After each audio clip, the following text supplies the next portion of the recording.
Good morning, student. Here I'm going to start a new chapter of class 8, chapter number 13, direct and inverse proportion. So इस direct और inverse का basic फंडा बताते हैं हम आपको। डायरेक्ट प्रोपोर्शन में क्या होता है, लेट्स टेक एक्स और वाई वैल्यू है, ठीक है, एक्स और वाई वैल्यू। इसमें क्या है, डायरेक्ट में क्या होता है, अगर एक्स और वाई दो वैल्यूज़ गिवन है आपके पास, तो अगर एक इंक्रीज़ होगी तो दूसरी भी इंक्रीज़ होगी, और दूसरी अगर पहली डिक्रीज़ होगी तो वो डिक्रीज़ होगी। Let's take an example. हमारे एक्स की वैल्यू एक्स की वैल्यू 2 है, देन वाई की वैल्यू 4, ठीक है, देन 4 एंड ये 8, 6 एंड 12। मतलब ये कुछ भी ले लो आप, मान लो 2 मीटर क्लोथ्स लिया है, ये आपका आया 4 रुपीज़ में, ठीक है। 4 मीटर क्लोथ्स लिया, ये आया आपका 8 रुपीज़ में। 6 मीटर क्लोथ्स लिया, आपका आया ये 12 रुपीज़ में। तो एक्स, अब आप देखिए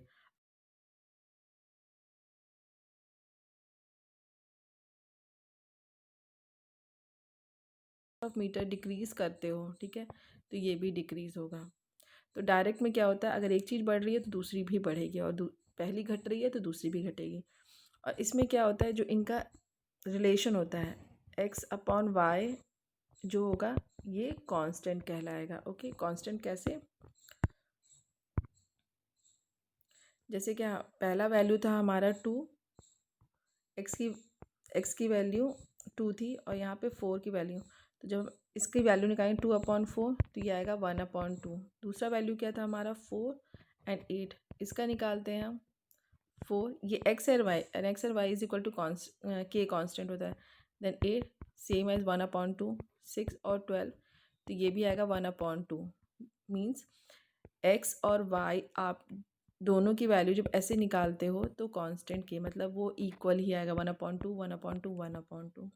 बट ये चीज़ इन्वर्स में जस्ट अपोजिट होता है, ये उल्टा आता है। तो अभी आप डायरेक्ट देखिए कि डायरेक्ट में कैसे आएगा, एक्स और वाई की वैल्यू क्या आएगी, कांस्टेंट, मतलब सबकी वैल्यू कांस्टेंट आएगी, राइट।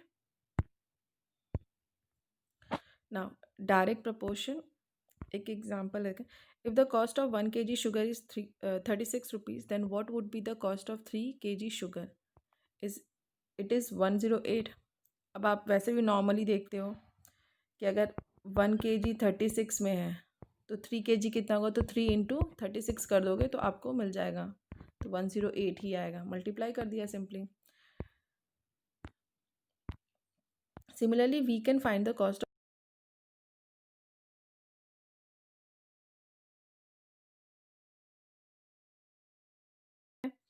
3 kg आपका 108, 5 kg 180, 180, 6, 8, 10, ठीक है, ऐसे निकालना है।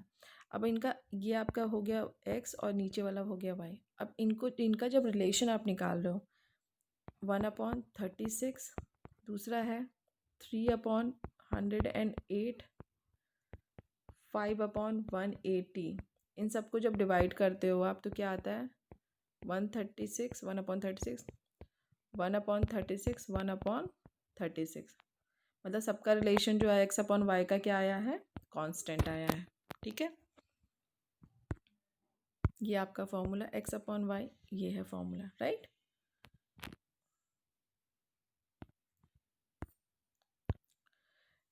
Take an example,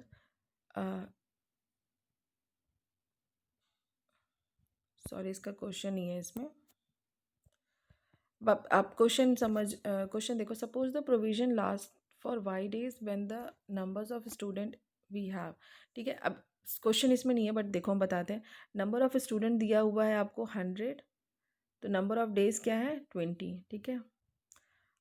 number of student 125 है, और आपको इसकी फाइंड आउट करनी है वैल्यू, राइट स्टूडेंट, ये वाई की वैल्यू निकालनी है।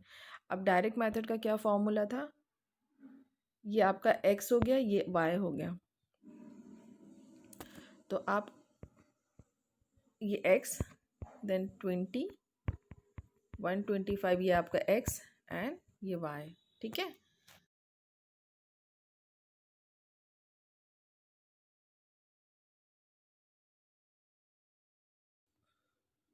इसके बाद तो आपको पता ही कैसे करना है, देखिए आपकी वैल्यू ये अब जब कट करोगे आप तो ये आएगा 16, right. Thus the provision will be the last 16 if the 25 more students join the hostel. Last 16 days में कितने 25 स्टूडेंट्स और ऐड हुए, ठीक है। तो और ऐड हुए तो हमारे पास क्या वैल्यू है, x1 y1 और x2 y2, ठीक है। इसको भी हम ऐसे लिखेंगे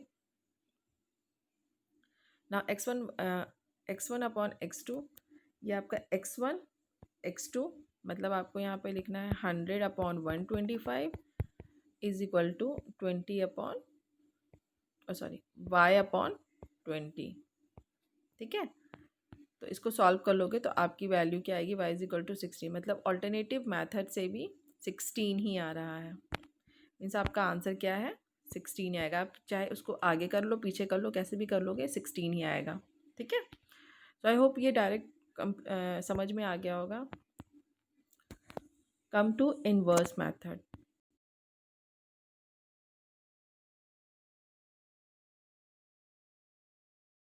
डिफरेंट वेज। जहीदा एक लड़की जो स्कूल जाती है अलग अलग तरीक़ों से। She can walk, run, cycle और go by car. Study the following table. अब देखिए स्पीड किलोमीटर, वॉक करके जाती है, ठीक है, 3 किलोमीटर, तो 30 मिनट्स लगता है उसको। जब वो रन करके जाती है 6 किलोमीटर, 15 मिनट्स लगता है। साइकिलिंग के थ्रू उसको 10 मिनट्स लगता है, और बाई कार 2 मिनट लगता है। तो आप देख रहे हैं कि इसके रिलेशन में बिल्कुल अपोजिट है, ठीक है। 3, यहाँ पे 3 से मल्टीप्लाई किया, देखिए 6 आया, यहाँ पे आया 3, मतलब ये 3 का मल्टीपल जो है, ठीक है, और ये 15। तो इन्वर्स में क्या होता है, जैसे इसका किलोमीटर्स बढ़ रहा है, ठीक, तो इसका मिनट कम होते जा रहा है। स्पीड मतलब इसकी स्पीड अगर बढ़ रही है तो इसका जो मिनट है वो घट रहा है।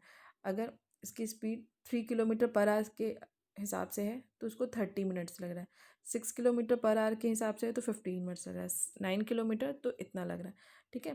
तो मतलब यहाँ पे ये कहना चाह रहे हैं, अगर स्पीड इंक्रीज़ हो रही है तो टाइम डिक्रीज़ हो रहा है। सेम अगर टाइम इंक्रीज़ होगा तो स्पीड डिक्रीज़ होगी। तो ये इन्वर्स मतलब अपोजिट रिएक्शन है। इसका एक एग्जांपल देखते हैं। There are 100 student in a hostel. Food provision for them is for 20 days. 100 students हैं और फूड प्रोवाइड कितने दिन के लिए होता है, 20 डेज के लिए। How many will these provision last if 25 more student join the group. अगर 24 मतलब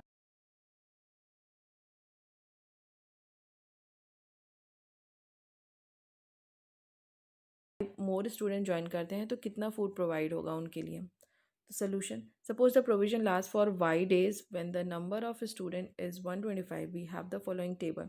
नंबर ऑफ स्टूडेंट कितने हैं, 100,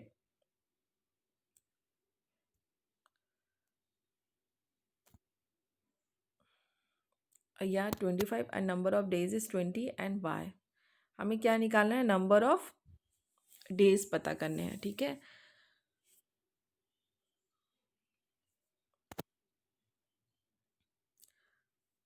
इसका फॉर्मूला हम सॉरी भूल गए।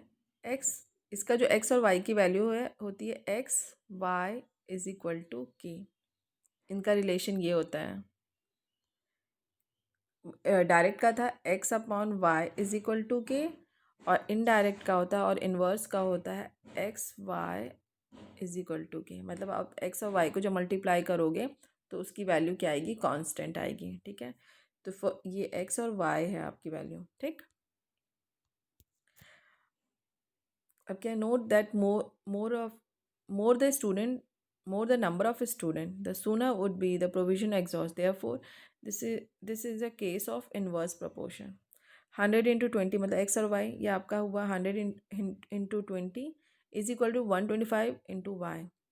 सिंपली y को राइट हैंड साइड में रख के पूरी वैल्यू लेफ्ट हैंड साइड में ले आओ, तो y इज इक्वल टू 16, ठीक है।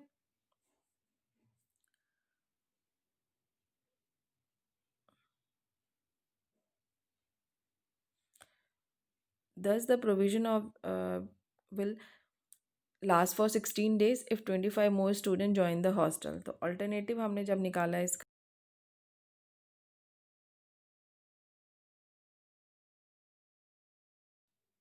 तो फॉर्मूले बेसिस से करके आप इसकी वैल्यू, और इसमें आपको क्या चीज़ फाइंड आउट करना है कि ये डायरेक्ट है या इनडायरेक्ट मेथड है, ठीक है। ये आपको क्वेश्चन देख के समझ में आएगा, right student. So I hope clear हो गया होगा डायरेक्ट और इनवर्स प्रपोर्शन। इन केस कोई प्रॉब्लम होती है तो definitely you can call me और you can ask me the question. Okay student, thank you so much.